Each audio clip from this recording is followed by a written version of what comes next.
videoda oyuna tek bir chunk'ta başlıyorum. Marketten de chunk'lar satın alarak oyunu bitiriyorum. Evet, yanlış duymadınız. Bu videoda sadece bir chunk'ımız var. Yeni chunk'lar satın almamız gerekiyor ve bunun için de marketimiz sanırım burası. Burada bir şey satılmıyor ki. Üzerine falan çıksak bir şey yapabiliyor muyuz diyecektim. Markete geldik buradan ve burada chunk'larımız var. Mesela normal bir chunk almak istersek 2 çubuk harcamamız gerekiyor. Ya da orman chunk'ı için 4 tane kömür. Bulunduğumuz chunk'ta zaten bu tarz şeyler bulunuyor. Peki bu nedir? Dünya tamircisi mi? Bunun ne olduğunu merak ediyorum işte. O zaman en iyisi geriye dönelim ve buradaki odunları kesip hemen geliyorum. Tüm odunları topladım ve bunlarla sadece birkaç blok kıracak eşyamı yapıyorum. Buradan toplamda 3 tane kırık taş topladıktan sonra artık bu tahta kazmaya ihtiyacımız yok. Onu boşluğa doğru gönderdik. Şimdi taş eşyalarımı yaptığıma göre yeni chunk'ımızı satın alabiliriz. Ayrıca burada patika olduğuna göre sanırım burada köy var. O yüzden hemen marketimize gidiyorum ve normal chunk'ı satın alabilmek için 2 tane çubuğa ihtiyacımız var ve bizde de bayağı bir tahta varmış. Neyse, şimdilik bir tane bundan alıyorum ve orman chunk oluşturucuyu buraya koyduğumda oluşuyor mu? Ne yapmam gerekiyor bilmiyorum. Bakacağız sanırım. Alt tarafta bir şey de bir dakika. Alt taraftan gelişini gördüm ve köyün devamı oluştu sayılır. Evin yarısını yemiş olsalar da birkaç tane daha bundan alırsak köyün tamamına erişebiliriz. O yüzden birazcık daha çubuk yapıyorum ve buradan normal chunk'ları satın aldım. Şimdi hemen sol taraftan genişletelim. Chunk'ların gidişini görmek istiyorum artık ve hayır, kedi öldü. Yorumlara kedi için F yazın. Ayrıca burada köylü demir golem falan yok mu ya? Bu şekilde geliştiriyoruz da. Demir golem varsa onunla deneyler yapacağız sadece. Hemen bu chunk'ı da açıyorum ve gelişi çok iyiymiş ya. Normal chunk alıyoruz da farklı chunk'larda satın alabiliyoruz zaten diyecektim. Demir golem doğmuş. Evet, tam da bu anı bekliyordum. Öncelikle sizi kendi evimize doğru davet edeyim. Aynen, buyurun gelin. Bakın burada bir market var ve marketin tam yanında da mezarlığım bulunuyor. Bu arada demirlerle kendime demir kazma yapıyorum. Bir de diğer chunk'ların ne olduğuna tam olarak bakmadık ama toprakla alabileceğimiz bir yer vardı. Evet, adamız büyüdü ve misafirlerimiz var. Abi ne satıyorsun sen? Kiraz ağacı satıyor. Ama yeni chunk'lara giderek biz de bulabiliriz. O yüzden senden alabileceğim en iyi şey buradaki kayışlar. Şimdi mağazamıza tekrardan geldim ve burada ova chunk'ı var. 6 toprağa satılıyor. Bakalım hoşumuza gidecek mi? Bir tane satın aldım ve çöl chunk'ı için de 3 tane kum gerekiyormuş. Bulunduğumuz chunk'ta kum gördük mü hatırlamıyorum. O kadar yer açtım ama gözüme çarpmadı diyecektim. Tam da burada varmış. Hemen buradan kumları da topluyorum. Hatta bu süreci daha da hızlandırabiliriz. Evet, işte böyle daha iyi oldu. Demir golemleri neden seviyorum? İşte bu yüzden. Gerçi kum toplarken yeni chunk'ı denemeyi unuttuk. Mesela buraya koysam olur mu? Hop, oldu. Hem de kusursuz bir geçiş yaptı. O zaman işleri birazcık daha garipleştirmek istiyorum. Onun için tekrardan markete geldim ve buradan çöl chunk'ını satın aldım. Ova chunk'ının ardından çöl chunk'ı geldiğinde ne olacak acaba? Bayağı kusursuz devam ediyor. Tamam, bir tane buraya, bir tane de buraya yerleştirdiğimde acaba çöl piramidi falan da bulabilir miyiz? Ya da buradaki köy evlerinin arkasına yerleştirdiğimde ne olacak? Bambaşka bir chunk ekledi. Ve bu meşale gerçekten çok garip duruyor. Her neyse, düzgünce etrafı genişletmeye devam etmem gerekiyor ve bayağı da karnım acıktı. O yüzden bize gereken materyallere bakacağım. Mesela 8 tane taş, 4 tane ladin odun veya 12 tane kırık taş gibi şeyler gerekiyor. Bunlar oldukça basit. O yüzden market konusunda endişeleneceğimiz bir şey yok. Karnımızı doyurmamız lazım. Yoksa öleceğiz burada. Bence ilk seçeneğimiz buradaki odunları toplayarak daha fazla çubuk elde etmek. Ardından da yeni chunk'lar açmak. Bu sayede çevrede hayvanların da olmasını sağlayabiliriz. Karnımız doyar ve görevi tamamlamış oluruz. Ne kadar baltamız kırılmış olsa da 80 tane kütüğümüz oldu. Şimdi yeni chunk'lar almak için bize bu çubuklar yeterli olacaktır. Evet, tekrardan ben geldim. Bana bir sürü normal chunk vermeniz lazım şu anda. Birkaç dakika sonra. Ve bunları da aldığınızda 64 tane orman chunk'ı oluşturucumuz oldu. Tabi 9 tane de burada varmış. Bence gördüğüm her yere bunlardan yerleştirmem lazım. Sonuçta hayvanların doğabilmesi için büyük bir arazi gerekiyor. 2000 yıl sonra. Son chunk'ı da yerleştiriyorum. Umarım yemek bulabiliriz. Bu arada etrafta chunk'lar yüklenmemiş gibi gözüküyor. Tavukları bulduk, güzel. Hatta arkasında domuzlar var. Valla arkadaşlar, koşturamıyorum bile. Hepinizi kesmek zorundayım. Üzgünüm. Sonunda artık karnımızı doyurabileceğiz. Tabii yemekler pişerken siz de kanalıma abone olabilirsiniz. Çünkü 700.000 abone olmamıza bayağı bir az kaldı. Evet, oldukça az kaldı. Şimdi yemek problemini hallettiğimize göre yeni chunk'lar almamız gerekiyor. Onun için tekrardan markete geldim ve 4 ladin odun olduğunda çankım alıyoruz. Tamam, bunu merak ettim işte. Zaten elimizde baya bir ladin kütüğü var. 5 tane alıyorum. Bakalım buradan nasıl bir çanka çıkacağız. Kullandığım ve normal çanka benziyor bu. Yani ekstra bir özelliği var mı? Madene inip bakmamız gerekiyor gerçi. Ancak buradan baktığım kadarıyla yok gibi. Neyse, diğerlerini de kullanalım. 5 tane aldık sonuçta. Ve sonuncuyu da koyduğumda yer altına, hatta madene doğru geldik bile zaten. Daha doğrusu maden ayağımıza kadar geldi. O zaman birazcık daha çankı satın alalım. Çünkü buradan hızlıca madene gidebileceğiz gibi duruyor. Şimdi bunları da yerleştirdim ve evet, sanki madene gelmiş gibi değiliz. Neyse ya, zaten kenarlardan aşağı inebiliyoruz. Mesela şurada suları görebiliyorum. Hemen aşağı doğru atladım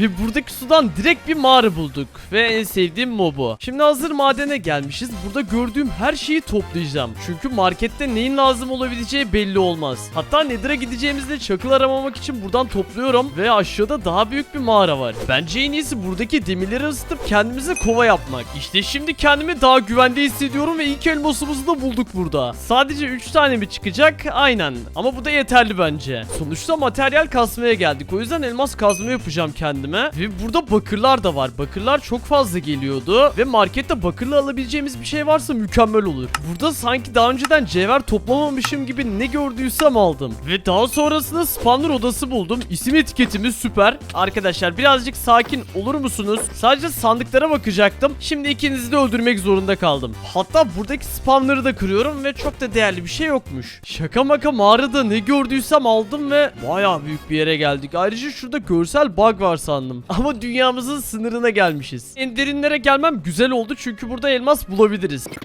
Bunları da aldığımda toplamda 31 tane elmasım oluyor. Ayrıca burada iskelet sesleri duyuyorum. Spawner odası bulduk ve bir dakika, 2 tane spawner odası yan yana. Hatta iç içe girmişler. Tamam, iskeletlere yardım ediyorum. Hatta şu spawner'ı kırabilirsem mükemmel olacak. Çok büyük bir kaos çıktı şu anda. Tamam, ben de size dahil oluyorum. Bende yay yok ama şu anlık. Bayağı iyi uyum sağlarım size. Aynen. Ve burada 4 tane sandığımız var. Bakalım, burada bir sürü ip. Burada müzik diski. Burada sonsuzluk büyüsü ve bir tane yay düşmüş. Son sandıkta da herhangi bir şey yok. O zaman yayımızı tamir ettikten sonra sonsuzluk büyüsü basabiliriz. Geri döndüm ve demirler piştikten sonra kendime örs yaptım. Tabi diğer yayın canı az olduğu için tekrardan üretiyorum ve sonsuzluk büyüsünü bastım. Artık çok daha rahat edeceğiz. Ama tabi o kadar elmas topladım. Bunlarla da set yapmam lazım. İşte şimdi daha iyi olduk. Bir de markete gidelim. Markette alabileceğimiz neler var bakalım. Sonuçta bayağıdır gitmiyoruz ve materyalleri topladık. Mesela 12 kırık taşa kayalık çankı alabiliyormuşuz. Hemen satın aldım. Bunun ne olduğunu bilmiyorum ama sonlara bırakacağım yüksek ihtimalle. Zümrütümüz henüz yok ama 8 tane bakır mı? Az önce bakırları toplarken bunu düşünmüştüm işte. O yüzden pişirdiğim bakırları alıyorum. Ardından buradan bataklık çankını da satın aldım. Sonra dengesiz çank var. 16 redstone bu. Kesinlikle bunu da alıyorum. 2 demire mantar çankı varmış. Bunu da rahatça alabiliyoruz. 8 kayrak taşında savana ve son olarak da karlı çank oluşturucu var. Sanırım alamadığımız bir mesa çankı kaldı ve buradaki 2 tane çank. Elimizdekileri denedikten sonra onları da satın alabiliriz. Biraz köşeye doğru geldim ve bataklık çankını denemek istiyorum. Bataklık çankının bir kısmı geldi. Ama belki burada slime'ları çıkarabiliriz. Daha fazla çank alırsak slime farmı falan güzel olabilir. Ama kayalık çankını merak ettim. Ve kayalık çankı normal çanka benziyor. Yani acaba çanklar falan mı bozuldu? Hemen deniyorum. Mantar çankı mesela mantar adasını getirdi. Evet, sanırım çanklar bozulmamış. Bu çank öyle gözüküyor gibi. Mantar çankını birazcık daha büyütmem gerekiyor. O yüzden 7 tane daha satın aldım. Çünkü buradan bayağı bir mantar toplarsak karnımızı sonsuza kadar doyurabiliriz. Ve son çankımı da yerleştiriyorum. Umarım burası güzel olur diyecektim. Evet. Burada da pek fazla ağaç çıkmadı diyecektim de arkada mantar ineği var. Tam olarak aradığım şeyi bulmuş olduk. O zaman yapmamız gereken tek şey kase yapmak. Ardından sınırsız yemeğimizin tadını çıkarmak. Tabi sizi burada bırakmayacağım. Oyunun başındaki kayışlarla evime götüreceğim. Abi bak, senin lamaları öldürmüştüm. Onun kayışlarıyla beraber ne getirdim sana? Pek de umursamadı bizi. Ama sınırsız yemek kaynağı için buraya 2x2'lik bir alan kazıyorum. Ve içeriye atlayın bakalım. Şimdi sıradaki adımımıza geçmeden önce lava pit bulmamız gerekiyor. gerekiyor. Bir tane de köpek evcilleştirdik. İsminin ne olması gerektiğini yorumlara yazın bu arada. Beraber lava pit bulmamız gerekiyor. Hadi beni takip et. Lava pit çıkarabilmek için elimdeki çankları kullandım ama tahmin edeceksiniz ki çıkmadı. Ve son olarak elimde dengesiz çank oluşturucu var. Bunu bayağı bir merak ediyordum. Bakalım ne olacak? Normal sudan bir alan oluşturdu. Oldukça dengesizmiş gerçekten. Her neyse, sanırım en mantıklısı madene giderek bulmak. Hatta erişilebilirlik ayarlarından altyazıları da göstereyim. Belki lav sesi gelebilir ve lav fokurduyor yazıyor. Yakınlarda bir yerde lav var. Evet, lav fokurduyor diyor ve gitgide de yaklaşıyoruz. Oha! Benim sanırım altyazılar açık oynamam lazım. Şimdi portalı evime yapmak istediğimden dolayı buraya obsidiyene çeviriyorum ve obsidyenleri toplamaya başlayalım. Portal için burayı düşündüm. Neden derseniz burada örsümüz, fırınımız, her şeyimiz bulunuyor ve burada da mükemmel bir yapıt var. O yapıyı kim neden yaptı acaba? Neyse, portalı hemen tamamlıyorum ve mağarada topladığımız çakılar sonunda işe yarayacak. Bakalım Nether'ımız da buraya benziyor mu? Burası da tek bir çanktan oluşuyormuş. O zaman işimiz bayağı bir zor olacak. Hemen geri dönüyorum ve mağazadan alabildiğim kadar normal çank alacağım. Bakalım burada işe yarayacak mı diyecektim de işe yaramıyor sanırım. Gerçekten kazıklandık az önce. Normal çank alamıyorsak ne alabiliriz diye düşünüyorum. Çankı belki işe yarayabilir. Sonuçta normal dünyada pek de işimize yaramamıştı. O yüzden oyunun başında koyduğum odunları toplayıp hemen geliyorum. Burada tamına 3 stack ladin kütüğü çıktı. Şimdi bol bol çankı satın alabiliriz kendimize. Bakalım bunlar Nether'da çalışacak mı? Hemen buradan Nether'a geçiyorum. Ve burada çok fazla piglin var. Hemen dünyayı genişletebilir miyim? Genişlettim, kaç. Buradan kaçmam gerekiyor. Hala da gelmeye devam ediyorlar ve Kızıl Orman'dan başka bir şey bulamadım. Hani birazcık Mavi Orman falan çıksa ya da Bastion'da olur, fark etmez. Neyse, rastgele bir şekilde blokları koymaya devam edeceğim. Belki Mavi Orman burada bir yerde denk gelebilir. Ve bir dakika, Fortress'ı bulduk yanlışlıkla. Ve buraya çankını koydum mu Fortress'a geldik. Tabi Blazer'i bulabilmek için birazcık daha çank açmamız gerekiyor burada. O kadar fazla koridor var ki umarım elimdekiler yeterli olacak. Ve bunun üzerine çıkmaz sokağı buldum. Evet, yine çıkmaz sokağı buldum ama tam orada Blazer var. Şimdi buradan dikkatlice inmem gerekiyor ya da buradan onu oklayabilirim aslında. Hadi bir tane Blaze çubuğu çıkar. Aynen öyle. Eğer ki Blaze çubuğu çıkarmasaydı yanına gitmeyecektim. Ve işin güzel tarafı, Blaze seslerini burada daha yoğun bir şekilde duymaya başladım. Yani ya şuradalar ya da daha aşağımızdalar. Ve Blazer'imizi bulduk. Aynı zamanda bir sürü Wither iskeleti de var. Normal Nether'da bu kadar yaratık doğmuyor bu arada ama bunu da kestiğimizde 3 tane Blaze çubuğumuz olmuş. Tam burada bir tane daha Blaze vardı bu arada. Aynen öyle, saklanamazsın benden. Ve 4. Blaze çubuğumuzu da aldık. İlginç bir şekilde Blaze spawnları bulamasak da bunları keserek sanırım buradaki işimizi bitireceğiz. Vur bakalım ve 6. Blaze çubuğu da geldi. Şimdi Mavi Orman'ı bulmamız gerekiyor ve böyle bulmak gerçekten çok zorlayacak bizi. 2 saat sonra. Evet, birazcık dolaştım. Bastion'ı hala da bulamadım ve burası çok garip duruyor. Yani her zamanki gibi Apernix ve ilginç videolar. Hala da Mavi Orman'a benzer bir yerde göremedik. Hatta Fortress'tan da çıkamadık ama sonuncuyu da kullanıyorum ve hala da Fortress'tan çıkamadık. Nether'ın en büyük Fortress'ını bulmuş olabilirim. Her neyse, sen burada otur bakalım, gideceğim birazdan. Yolumu kaybetmem gerçekten imkansız bu arada. Çankları takip ettim ve evime geldim. Şimdi bizim daha çok çanka ihtiyacımız varsa buradan daha fazla odun toplamamız gerekiyor.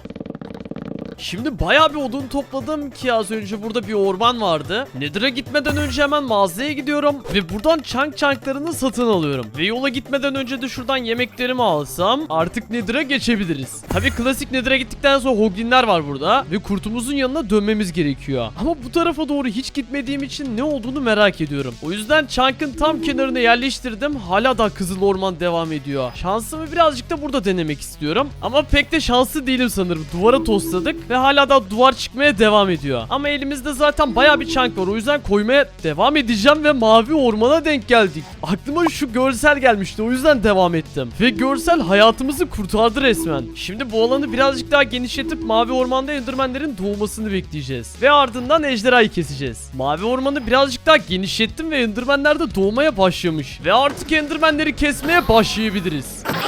Ve sonuncu Enderman'i de kesiyoruz. 13 tane Ender incimiz oldu. Hemen bunları dönüştürüyoruz ve artık ende gidebiliriz. Gerçi Ender'in nerede olduğunu bilmiyorum. Hemen bir dünyaya geri dönelim çünkü göze atabiliyor muyuz? Bayağı bir merak ettim ve atılabiliyor. O zaman herhangi bir problem yok. Bol bol çank oluşturucu alacağız ve göz geriyi gösterene kadar devam edeceğiz. Tabi Stronghold'u bulmadan önce yapmamız gereken birkaç tane şey var. Öncelikle Nether'da köpeğimiz kaldı, o yüzden onun yanına gitmemiz gerekiyor. Daha sonra markete geldiğimde mesa çankını satın alıyorum ve dünya tamircisinde en son alacağımızı söylemiştim. Bunu da aldım. Sanırım sadece dağ çankı kaldı. O da bir zümrütmüş. Bence köylülerle aramızda halledebiliriz bu işi. Mesela buradaki köylü abimiz ne satıyormuş? 24 tane kağıda bir tane zümrüt. Yani etrafta şeker kamışı varsa çok rahat hallederiz bu görevi. Mesela burada 3 tane varmış ve burada da 5 tane var. Tabi bunlar yetmeyecek ve daha fazlasına ihtiyacımız var. O yüzden birazcık daha çank açacağım ve yeni çankta 3 tane daha çıktı, süper. Bunlarla toplamda 15 tane kağıt üretiyoruz. Tabi bize 24 tane lazımdı, o yüzden devam ediyorum. Ve harika bir yere denk geldim. Hemen bunları topluyorum da envanterimde yer yokmuş. Neyse galiba aldım da hayır. Nasıl oldu lan bu? Galiba eşyayı almak için aşağı atladı ve yukarıya ışınlandığında da öldü. Bayağıdır ilerliyorum ve son 3 tane çank açıcı kaldı. Umarım burada çıkar. Hadi artık. Ve burada da çıkmadı. Tamam, burada deniyorum o zaman. Ve burada da çıkmadı. Harika. Tek bir tane kaldı. Bence bunu şeker kamışı çıkardığımız yerde denememiz lazım. 2 tane yerde vardı garip bir şekilde. Ve burada daha fazlası yokmuş. Yani bir tane lazım bize. O zaman yapacak bir şey yok arkadaşlar. Bunları yerleştiriyorum ve büyümelerini bekleyeceğim. Artık daha fazla aramak istemiyorum. Bir gün sonra. Neyse, o büyümeye çalışırken ben de Badlands biyomunu çağırayım diyecektim. Bu kadar küçücük bir alan Badlands biyomu için garip duruyor. Yani o kadar beklentim yoktu aslında ama garip geldi ve şeker kamışının biri büyümüş. Hemen bunu da kağıda çeviriyorum ve 24 tane kağıdımız sonunda oldu. Hemen kendini hapsetmiş köylü abiden bir tane zümrütü alıyorum ve artık son çankımızı satın almaya gidebiliriz. Sırf senin için bir tane köylüyle takas yaptık. Umarım güzel bir şey çıkar. Biraz tepe gibi bir yer buldum ve burada kullandığımda karlı yer gelmedi. Yani o kadar zümrüt verdik daha falan diyorduk.